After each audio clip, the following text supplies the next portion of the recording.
దారం అని ఒక హ్యాండ్లూమ్ స్టోర్ I know. ఉంటుంది, అక్కడ తీసుకున్నాను ఖాదీ శారీ. ఓకే, అందులో స్పెక్స్ పెట్టుకున్నారా? నాకు స్పెట్స్ ఉన్నాయి కానీ నేను కోరిలేట్ చేసుకుంటున్నాను, తనేనా కదా నేను చూసింది. శారీలో చాలా బాగున్నారు యాక్చువల్లీ. నేను అనుకున్నా మీరు వాళ్ళ శారీ కట్టుకొస్తారేమో అని. Yeah, right. సో ఇది నా సెకండ్ ఇంటర్వ్యూ. నేను ఇంతకు ముందు కూడా ఒకసారి బోర్డ్ని ఫేస్ చేశాను, అప్పుడు బాగా భయపడ్డాను. అప్పుడు నాకు అంత పెద్ద మార్క్స్ రాలేదు, 165 వచ్చాయి. ఈసారి నా ఇంటర్వ్యూ ప్రిపరేషన్ స్టైల్ కొంచెం మార్చాను, సో దానివల్ల మార్క్స్ ఇంప్రూవ్ అయ్యాయి. అండ్ చాలా కార్డియల్గా ఉంటుంది బోర్డు. అండ్ మీకు ఫస్ట్ ఇంటర్వ్యూకి ఈ ఇంటర్వ్యూకి ఉన్న డిఫరెన్స్ అంటే అప్పుడు అడిగినప్పుడు సమాధానాలు, ఇప్పుడు అడిగినప్పుడు ప్రశ్నలు అడిగినప్పుడు సమాధానాలు ఎలా ఉన్నాయి, ఎలా చెప్పారు అని అంటే టు అండర్స్టాండ్ ద సిచ్యువేషన్. అందుకని సో నేను ఫస్ట్ టైం ఇంటర్వ్యూని సరిగ్గా అర్థం చేసుకోలేదు. నేను అనుకున్నాను interview is also mains exam, different ఫార్మాట్లోనే. మెయిన్స్లో మనం రాస్తాం వాళ్ళు అడిగిన క్వశ్చన్స్కి, ఇంటర్వ్యూలో చెప్పాలి అనుకున్నాను. కానీ అసలు నిజం కాదు. ఇంటర్వ్యూ అసలు దాని ఇంటర్వ్యూ అనొద్దు, ఇట్స్ అ పర్సనాలిటీ టెస్ట్. మనం ఒక కాన్వర్జేషన్లో ఎంగేజ్ చేయగలమా ఇంకొకరిని, మనం అలా ఎంగేజ్ చేసి మాట్లాడుతుంటే మన పర్సనాలిటీ వాళ్ళు అసెస్ చేస్తారు.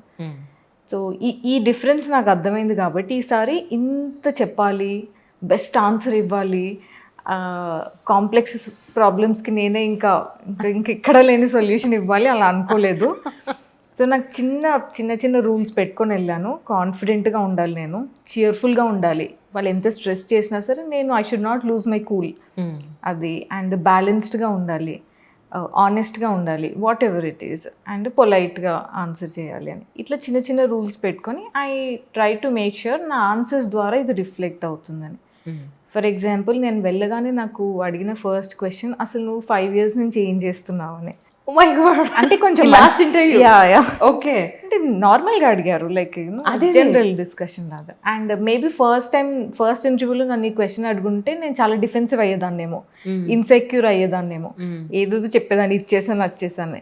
కానీ ఈసారి నేను చెప్పాను, మ్యామ్ నేను మిస్టేక్స్ చేస్తుండే, 5 years నుంచి నేను మిస్టేక్స్ చేస్తుండే, ఆ మిస్టేక్స్ నుంచి నేర్చుకుంటుండే, అందుకే నాకు టైం పట్టింది అని వెరీ ఆనెస్ట్గా అడ్మిట్ చేశాను ఏముందో అది. సో ఐ థింక్ ఇది ఈ చేంజ్ ఇన్ అప్రోచ్ కోసం చెప్తున్నాను. ఇంకేం అడిగారు? ఇంకా చాలా అడిగారు కాకుండా పర్సనల్గా.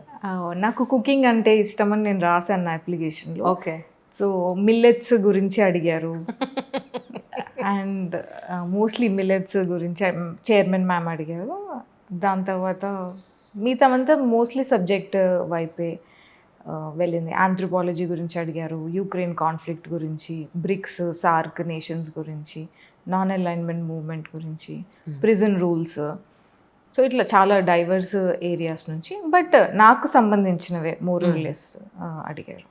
కానీ థర్డ్ ర్యాంక్ రావడానికి ప్రిలిమ్స్లో కానీ మెయిన్స్లో కానీ ఇంటర్వ్యూలో కానీ హైయెస్ట్ స్కోర్ ఎందులో వచ్చింది అని అంటే ఏం చెప్తారు? మెయిన్స్లోనే వచ్చింది. అంటే మన మెయిన్స్ మార్క్సే చాలా వెయిటేజ్, ప్రిలిమ్స్ మార్క్స్ యాడ్ అవ్వవు కదా. ప్రిలిమ్స్ యాడ్ అవ్వవు, మెయిన్స్ మనకి లార్జ్ చంక్ ఆఫ్ మార్క్స్ వచ్చేది మెయిన్స్లో. Interviews just for 275 marks. So మెయిన్స్లోనే వచ్చాయి. కానీ ఇండివిజువల్గా చూస్తే ఓ సింతేనా అనిపిస్తుంది, 3 కలిపి చూస్తే మాత్రం స్టెప్ బై స్టెప్ వెళ్ళాలి కదా, ఎప్పుడు ఎక్కే నీ కొండ నేను అనిపిస్తుంది. యా, అండ్ అంటే ఎక్కడైనా పోతే మళ్ళీ మొదటి నుంచి రావాలి కదా.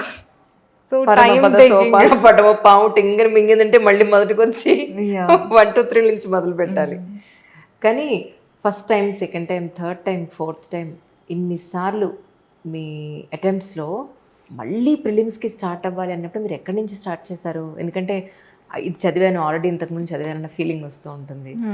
సో ఎలా చదవడం దాన్ని మీరు ప్లాన్ చేసుకున్నారు యాక్చువల్లీ? అంటే నాకు ప్రిలిమ్స్కి చాలా స్పెసిఫిక్ స్ట్రాటజీ ఉండేది. నేను ఎప్పుడు కూడా ప్రిలిమ్స్ 2 months ముందే మొదలు పెడతాను. ప్రిలిమ్స్కి ప్రిపరేషన్ యాక్చువల్ ఎగ్జామ్కి 2 months ముందు. అండ్ ఒకటి, నేను నా బేసిక్ బుక్స్ ఏవైతే ఉన్నాయో అవి చదివి వాటి నోట్స్ చేసుకున్నాను, దాన్ని రివైజ్ చేస్తాను. సెకండ్, నేను చాలా టెస్ట్ రాస్తాను, మాక్ టెస్ట్ అంటాం కదా యాక్చువల్ ఎగ్జామ్కి వెళ్ళే ముందు. ఆల్మోస్ట్ ఒక 70 దాకా రాస్తాను. అండ్ ఇది చాలా ఇంట్రెస్టింగ్గా ఉంటుంది. ఈ మాక్ టెస్ట్ 2 hours ఎవ్రీడే ఒక టెస్ట్ రాస్తాం, ఎక్కడ తప్పు పోయిందో చూసుకుంటాం, మళ్ళీ ఆ టెస్ట్లను రివైజ్ చేస్తాము ఒక ఫ్యూ డేస్ అయ్యాక. ఇది చాలా ఇంట్రెస్టింగ్ ప్రాసెస్. సో అందుకని నాకు ప్రిలిమ్స్ ప్రిపరేషన్ ఎప్పుడు బర్డెన్గా అనిపించలేదు కొంచెం. అండ్ నేను ఎవ్రీ టైం క్లియర్ చేశాను కాబట్టి కొంచెం జాయ్ఫుల్గానే ఉండేది. మీరు ఎస్పెషలీ మెయిన్స్కి ఆన్సర్ రైటింగ్ ఓన్లీ 50 టాపిక్సే ప్రిపేర్ అయ్యారట కదా. జనరల్గా 100 ఇవి ప్రిపేర్ అవ్వాలి, ఏమంటారు టాపిక్స్ ప్రిపేర్ అవ్వాలి అని చెప్తారు. కానీ మీరు 50ని ఎలా చూస్ చేసుకున్నారు? 50% కట్ ఆఫ్ చేసేసారు. అది యాక్చువల్లీ మెయిన్స్కి కాదు, ఇంటర్వ్యూకి మనం కరెంట్ అఫైర్స్ చదువుకోవాలి. అంటే మన చుట్టుపక్కల ఏమవుతున్నాయని చాలా చదువుతాము. ఎన్ని అంటే ఇంకా ఒక్కొక్క కోచింగ్ వాళ్ళు వచ్చి కంపైలేషన్స్ ఇస్తారు, 500 టాపిక్స్, 600 టాపిక్స్, ఇంకా వాళ్ళకి ఇష్టం వచ్చినన్ని టాపిక్స్. అవన్నీ చదువుతాం కానీ రీటైన్ అవ్వవు కదా, మంచి కమాండ్ రాదు దాని మీద. బట్ నాకు నా అండర్స్టాండింగ్లో నాకేమర్థమైందంటే యూపీఎస్సీ ఇట్లా ఏది పడుతుంది అడగదు ఇంటర్వ్యూలో, మన కళ్ళ ముందు జరుగుతున్నవే అడుగుతుంది. సో నేను మోస్ట్ ఇంపార్టెంట్ టాపిక్స్ తీసుకొని వాటిని మళ్ళీ మళ్ళీ మళ్ళీ చదివి మంచి కమాండ్ తెచ్చుకుంటే వాళ్ళు ఏం క్వశ్చన్ అడిగినా నేను ధైర్యంతో చెప్పగలను అని. ఎంత కాన్ఫిడెంట్గా మనం చెప్తే వాళ్ళకి అంత మంచిగా డెలివర్ అవుతుంది. కరెక్ట్. సో దానికోసం నేను న్యూస్ పేపర్ చదివేదాన్ని. న్యూస్ పేపర్లో ఏవైనా రిపీటెడ్గా నేను ఏదైనా లైక్ యూక్రెయిన్ కాన్ఫ్లిక్ట్, దాన్ని బాగా డెప్త్లో చదివాను.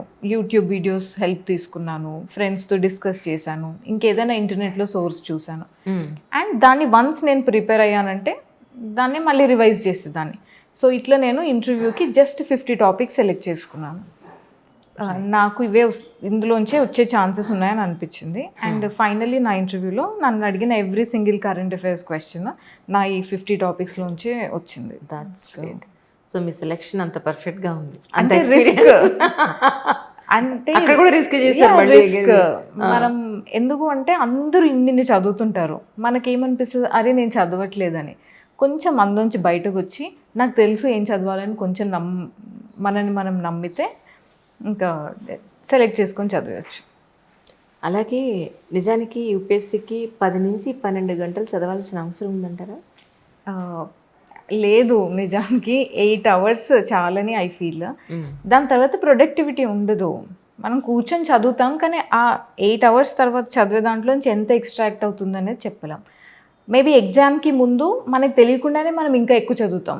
12 అవర్స్ అంటే ఇప్పుడు ఎగ్జామ్ 15 days ఉంది అంటే మనకు కూడా చాలా రివైజ్ చేసేది ఉంటుంది, సో అప్పుడు పెరుగుతుంది. But through out the year ఒక బ్యాలెన్స్డ్ టైం టేబుల్ వేసుకొని UPSC preparation and other things రెండింటిని బ్యాలెన్స్ చేసుకుంటూ చదివితే బెటర్.